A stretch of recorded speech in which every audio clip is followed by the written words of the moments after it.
ce que l'on n'apprend pas. Il existe des apprentissages qui ajoutent à notre vie. Il existe aussi des reconnaissances qui révèlent ce qui était déjà là. Nous passons une grande partie de notre vie à apprendre une langue, un métier, une technique. Pourtant, certaines dimensions essentielles de notre existence n'appartiennent pas à l'ordre de l'apprentissage. Elles précèdent les savoirs. Elles ne demandent pas à être acquises, mais reconnues. Le dessin fut pour moi l'une de ces reconnaissances. Nous passons notre vie à apprendre.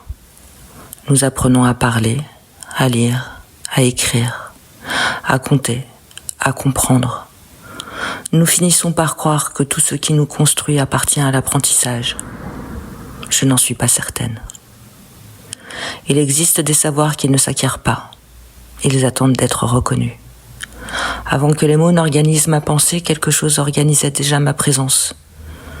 Je ne savais pas encore les nommer. Je ne savais même pas qu'il existait.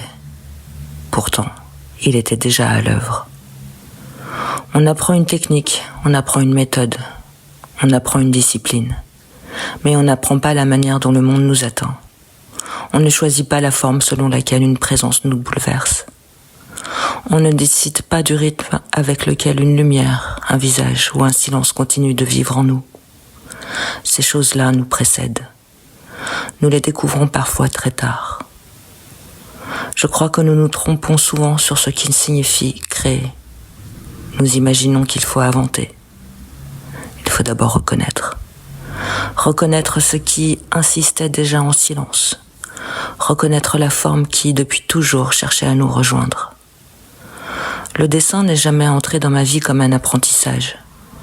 Il ne s'est pas ajouté à ce que j'étais. Il a révélé une manière d'être que je portais déjà sans la connaître. Je ne dessinais pas pour devenir artiste. Je dessinais parce qu'une part de moi rencontrait naturellement les êtres de cette façon. Le dessin n'était pas un outil. Il n'était même pas un langage. Il était une relation. Une manière de demeurer présente à l'autre sans réduire ce qui le rendait unique. Je comprends aujourd'hui pourquoi les mots sont venus si tard. Ils n'avaient rien à remplacer. Ils sont venus rejoindre une présence qui existait déjà. Peut-être est-ce cela que nous oublions lorsque nous parlons d'éducation. Tout ne s'apprend pas. Les choses les plus profondes ne sont peut-être pas celles que l'on acquiert. Elles sont celles que l'on cesse enfin de trahir.